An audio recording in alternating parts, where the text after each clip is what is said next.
Assalamualaikum warahmatullahi wabarakatuh. Selamat pagi anak-anak semua kelas 9A. Tetap semangat belajar di rumah pasti bisa. Pada hari ini kita akan melanjutkan materi sebelumnya tentang menelaah struktur dan aspek kebahasan teks kita pendek. Nah, untuk materi selanjutnya silakan anak-anak cermati dan perhatikan materi berikut ini. Tujuan pembelajaran. Peserta didik mampu menelaah struktur dan aspek kebahasaan cerita pendek yang dibaca atau didengar. Struktur cerpen. Yang pertama, orientasi. Orientasi berisi pengenalan tokoh dan latar cerita. Contoh dari orientasi sebagai berikut. Ada suatu masa, ada saat banyak pedagang es pudeng dari Jawa berkeliaran di Bali. Mereka memakai kostum yang menarik dengan topi-topi kerucut. Gedongan es puter mereka desain cantik. Gelas-gelas kaca atau plastik ala koktail bergantungan dengan pudeng berwarna-warni. Kalau mereka lewat, anak-anak selalu memburunya. Kadang-kadang tidak untuk membeli, tetapi untuk mengerumuninya. Pak Ahmad termasuk salah satu di antara anak-anak itu. Tanpa merasa malu, ia berebutan untuk membeli es pudeng puter dan merasakan suasana cerianya. Bu Ahmad sampai malu melihat kelakuan suaminya seperti itu. Pada suatu hari yang terik, sementara anak-anak di alun-alun menaikkan layangannya, tukang es pudeng itu lewat. Pak Sersan yang rumahnya di sudut alun-alun berteriak memanggil. Anaknya merengek-rengek meminta es pudeng.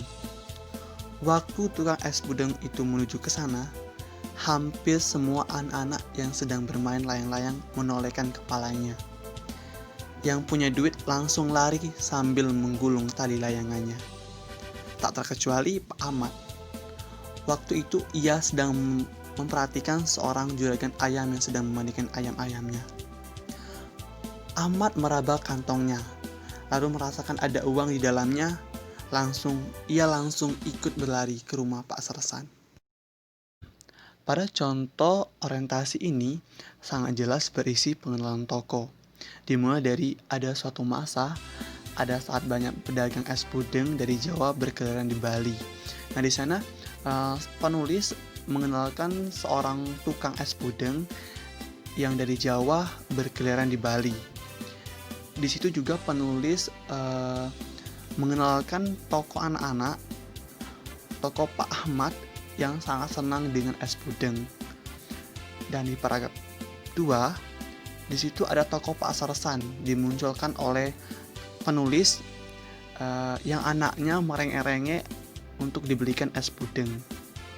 Jadi di sana sangat jelas berisi pengenalan tokoh, yaitu tukang es pudeng, tokoh anak-anak, tokoh Pak Ahmad, Bu Ahmad, dan juga Pak Sersan. Yang kedua, komplikasi. Pada tahap ini ditandai dengan reaksi tokoh dalam cerpen terhadap konflik. Tahapan penjalanan konflik dimulai dari munculnya konflik, peningkatan konflik, hingga konflik memuncak atau klimaks. Contoh kalimat komplikasi sebagai berikut.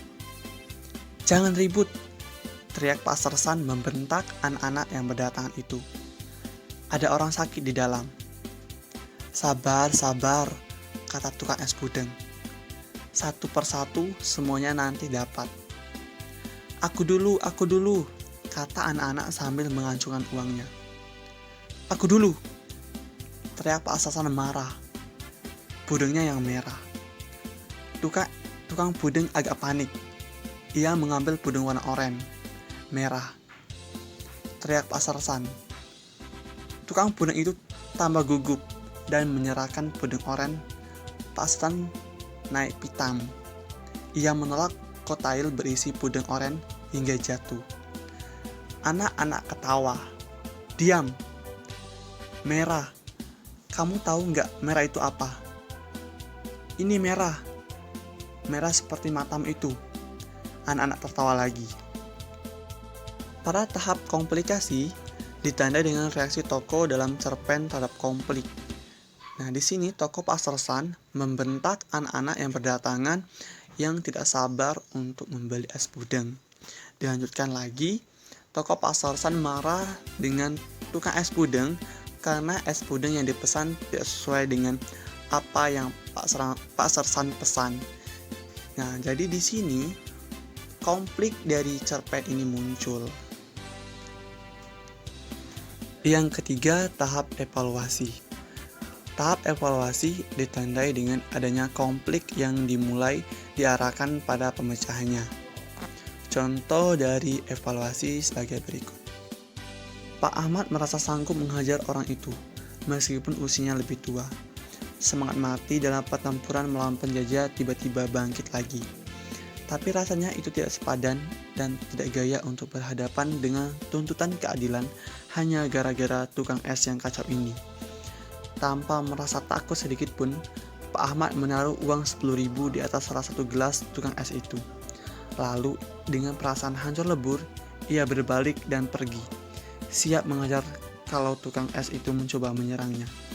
Tetapi tidak. Para tahap evaluasi ditandai dengan adanya konflik yang mulai diarahkan pada pemecahannya.